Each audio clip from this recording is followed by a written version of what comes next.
Jacob, aka Cupcake, here on the card.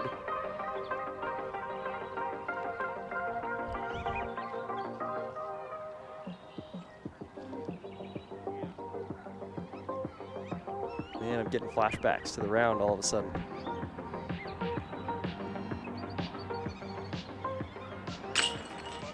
Very smooth release, though.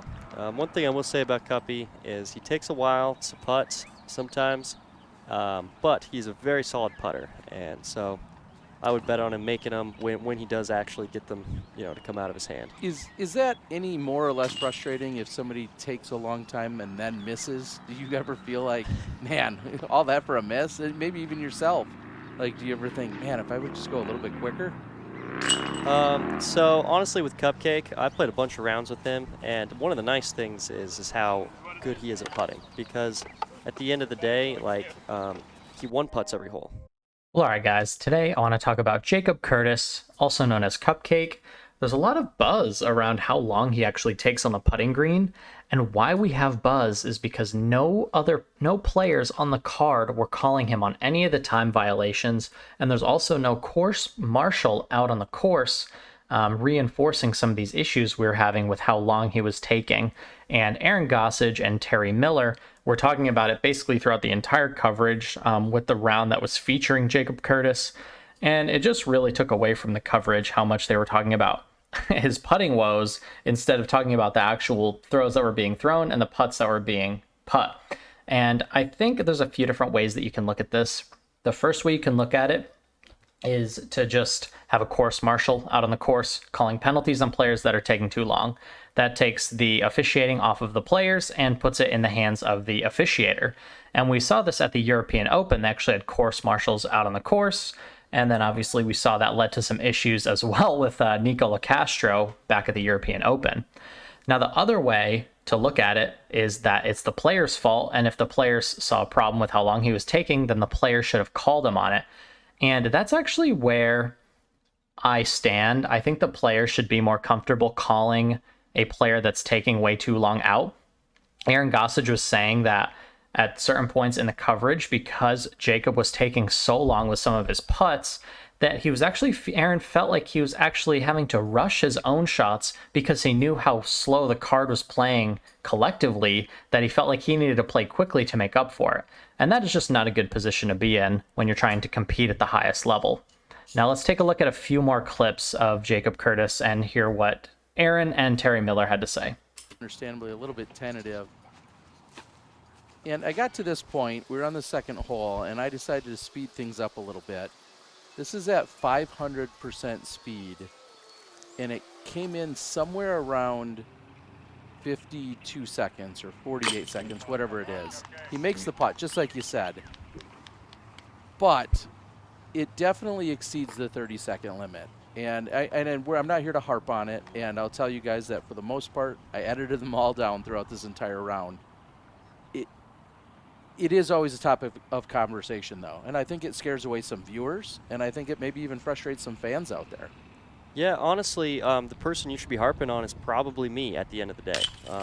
Cupcake is allowed to do that until someone tells him otherwise. So it's actually on the players on the card. It's job to deal with it. And since they changed the rules on the actual Pro Tour, they didn't change the rules, I guess. They added a new rule of a card can be put on the clock by a marshal, and then it's the marshal's job to actually stroke players to make them speed up pace of play if they fall behind the group in front of them. And a lot of these players in particular are good friends, and when you are friends with some of your fellow competitors, like if I'm Aaron Gossage and I'm friends with Gannon Burr, and Gannon's taking 40 or 45 seconds on some of his putts, it's really hard for me if we're friends to call Gannon on that, because you also don't want to damage your relationship.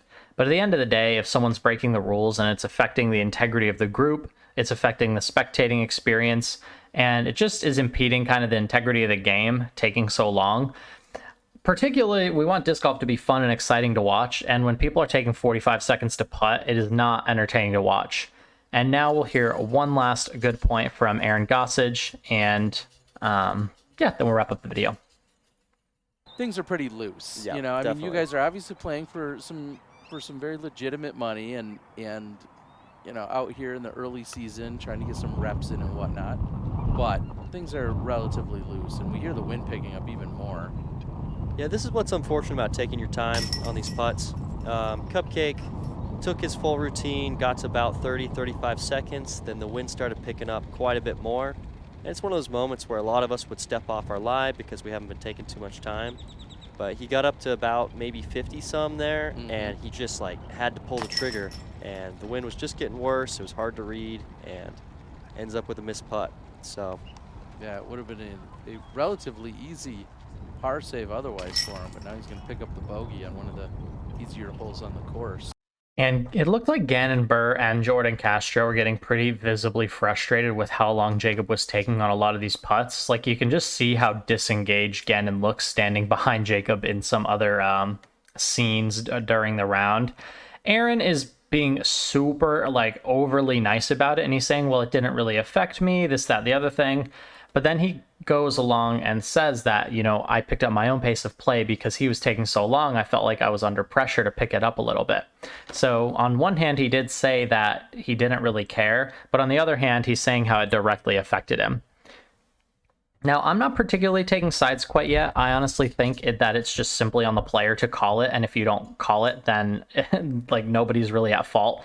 As Aaron said, Jacob's allowed to take as long as he wants until someone points it out, and nobody had the heart to point it out during this round, and it wound up generating a less exciting spectating experience and a less fun coverage to enjoy. Thankfully, Terry Miller edited out a lot of those really long times spent putting.